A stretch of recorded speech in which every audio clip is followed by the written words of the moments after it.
From the warplanes and helicopters. This is unacceptable. And at least 65 are dead after a major earthquake in New Zealand.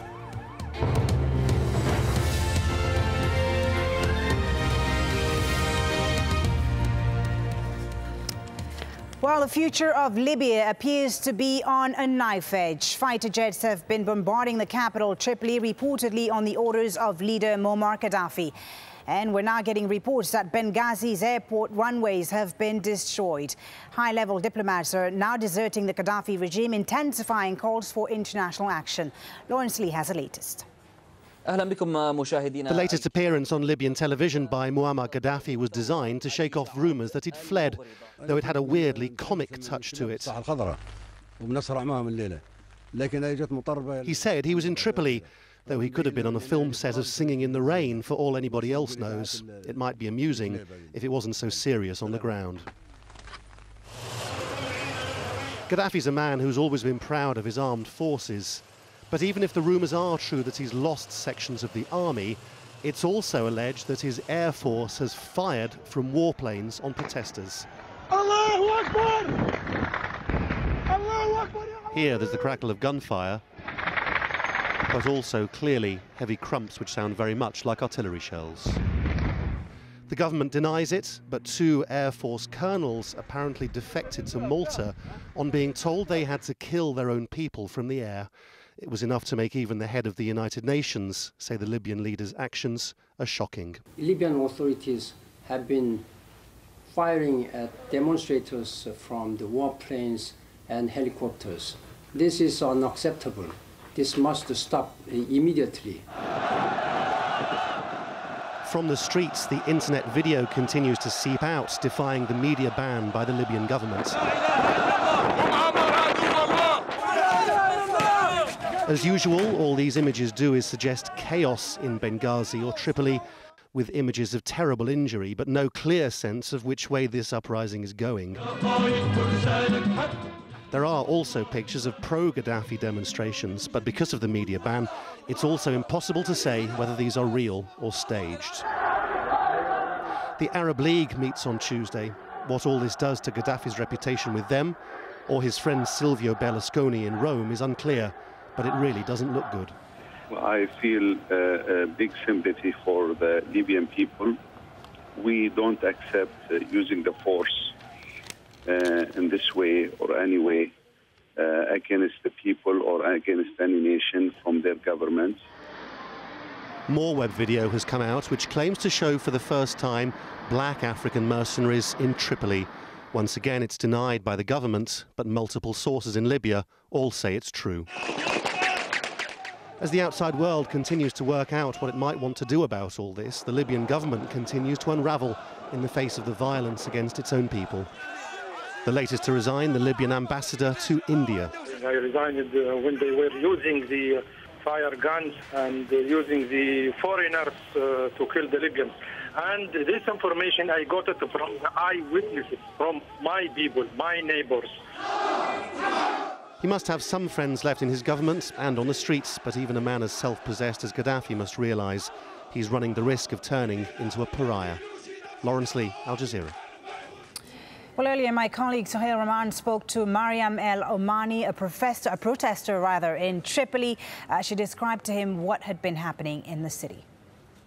Here in Benghazi, the city is still calm, and there is a lot of guys trying to save the city, and there is no plan. They said yesterday maybe at midnight we'll be playing attack over there, but alhamdulillah there is nothing. So it's quiet on the streets at the moment? Yeah, it's quiet. It's quiet. Okay, you were a protester. Where did you protest? Did you protest yesterday, on Monday?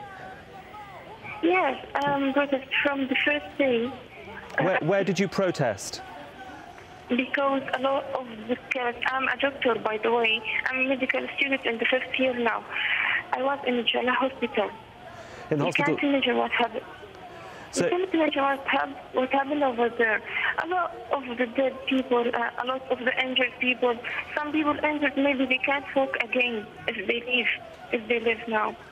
You can't imagine. So did you see a lot of people that were injured in the fighting, or were they fired on? Can you tell me how they received their injuries? Yes, all the injury may in the head and the chest or on the spine. They all at 17 to 34 age. What did witnesses say about the injuries that people had received? Yeah, they want to die. They said, we give our soul to our country. We are here for what happened in this country. Mm-hmm. They are not freedom. They have no freedom here. Okay, Mariam. So they give. Do we know? Can you tell us who fired on these people? Do you know who hurt them? Yeah, some people from Africa. They said they were some people from Africa. From Africa. What? Now, yeah, they are black people from Africa. They are not Libyan.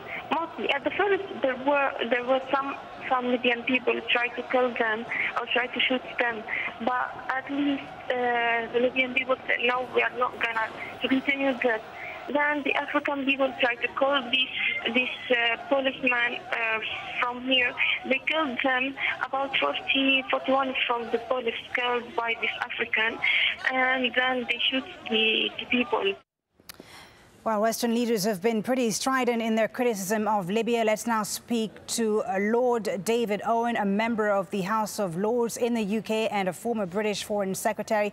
Thank you very much for your time, Lord Owen. Now, as you know, the UN Security Council is to hold a closed-door meeting later today to discuss the situation in Libya. What are you hoping will come out of that meeting? Well, I hope that they will decide that what is happening in Libya is a threat to the peace, and that they will take power under Article 7 of the UN Charter and declare that there will be a no-fly zone for military aircraft over Libyan airspace.